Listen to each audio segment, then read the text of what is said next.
Let me begin by reminding everyone that the stock market is not the same thing as the economy and never was, and you shouldn't read one off of the other. They have their own sets of determinants that are not identical. It is possible for the market to go up and the economy to be in trouble, and it's possible for the economy to be in good shape and the market is in trouble. So keep that in mind. That's an important caveat because the short-circuiting of that difference is common in the media. You'll see presidential races in which one side says the economy is good. Why? Because the market is going up. And the other side said the economy is terrible and that the market going up doesn't change that. That's an awareness that they're different, but it's being used in a crude way. I want to make the case that you should keep it in mind because it is really the truth of this situation. I'm going to mention three things quickly that I think contributed to the remarkable breakdown of the market on Monday and Tuesday of this week.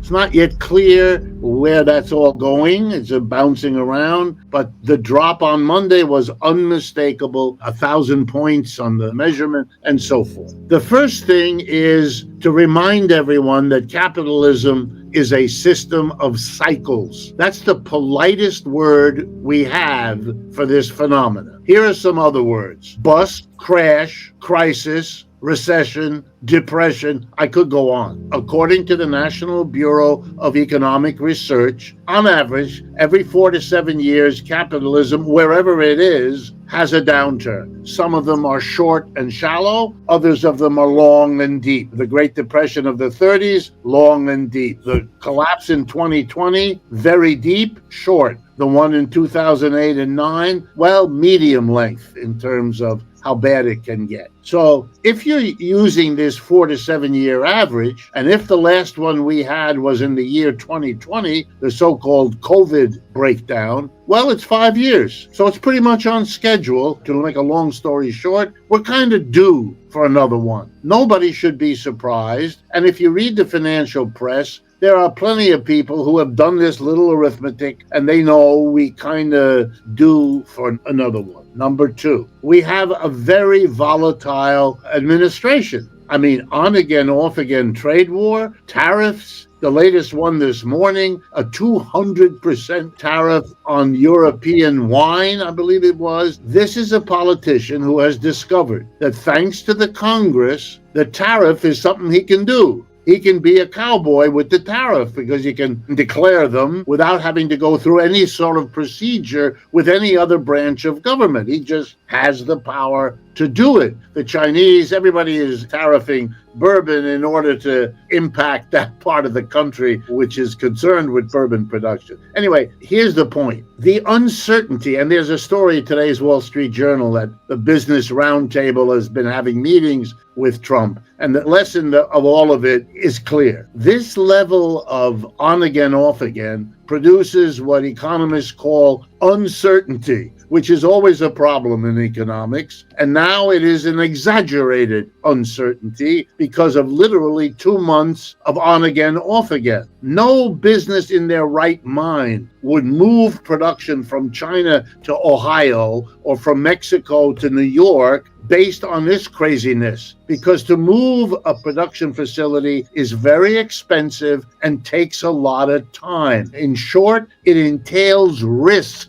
And that risk would become crazy if you undertook the expense only to have a president like this undo the tariff a month or a week or a year after you have undertaken this expense. Bottom line, one of the reasons we may have a recession, like one of the reasons for last Monday's collapse, is that people are calculating that the logical thing most big businesses will do in this situation is hesitate, not invest, postpone a planned investment. And as we have learned ever since Keynes forced us to see it, a capitalist economy is always held hostage by the investors. If they invest, well, then the circular flow of the economy works, and we keep our jobs. If they decide to hold back, which their free enterprise allows them to do, then we all suffer the consequences that they're not investing the money, that the money is sitting there waiting. Mr. Trump maybe never had that explained to him, but he is increasing the uncertainty, therefore the risk, therefore the hesitancy, and therefore the arrival of the next recession we're due for at any moment. And what you saw on Monday was crystal clear, an exemplar of that. Why? Because the night before on a Fox, the interviewer had asked Trump directly, can you rule out a recession this year? And he fudged. He didn't give a clear answer. If you put that together with what happened earlier last week, the Atlanta Federal Reserve Bank issued its prediction for 2025. They said a recession is coming. They predicted a decline of the GDP, I believe, in the neighborhood of 2%, which would be not just a recession, but a bad one. Wow. So now there's in the air all of this, add the uncertainty, and you've got all the conditions. And then finally, I want to stick in here. I know I'm special pleading here, but I do believe that we are living in the decline of an empire. It is the background music. No, it doesn't explain the stock market on Tuesday or Monday. No, it doesn't. There is the gnawing, worrisome backdrop in the minds of Jamie Dimon or anybody else in Wall Street that maybe we really are. Maybe what a few folks are saying. Ray Dalio, he keeps telling people, that's what I see. Even if you don't believe him, it's in the air. You put those things together and you can have a panic day on Wall Street like last Monday, and you better pay attention because typically the crash doesn't all happen at once. It smells already in advance, and that's what I think Monday represents.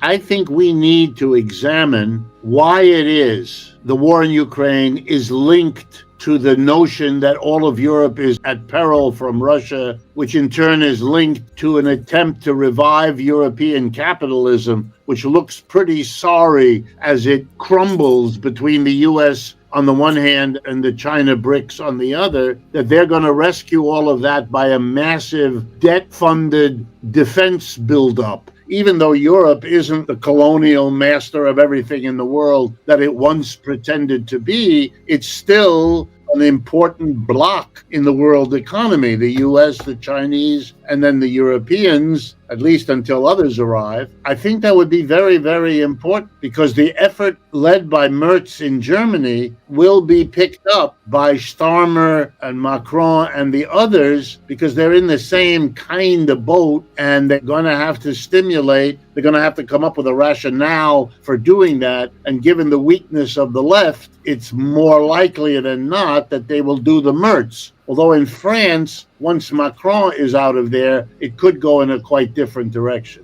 If you keep performing the way Mr. Trump is, with the on again, off again, forget whether it gets worse and worse in terms of the higher and higher tariffs. Even the uncertainty of whatever the level is on and off, you are teaching the world a lesson in addition to what we've been talking about in terms of a declining empire. If the G7 now accounts for 28% of total output in the world, but the Chinese and BRICS together account for 35% of the total output of the world, which are roughly what the numbers are, then you are training the world into re-evaluating each country's situation. Who are we borrowing from? Who are we selling to? Who are we buying from? Because the very uncertainty of Mr. Trump's behavior, on top of the shifting global wealth allocation, means that countries need to do, to make a long story short, more business with China and the BRICS and less business with the G7, because anything else is stupid. Anything else puts you at a level of risk. So you would rather be selling to the rising BRICS configuration. So Canada produces electricity. Who needs electricity? China and the BRICS. sell it to them, which they can do. If you have steel and aluminum that the Americans are an uncertain market for, shift. You don't shift everything all at once. That's too expensive. That's too risky. But if everybody shifts 5%, 10% of their business from one of these areas to the other, the impact accumulated on the United States will be devastating. But that's in the cards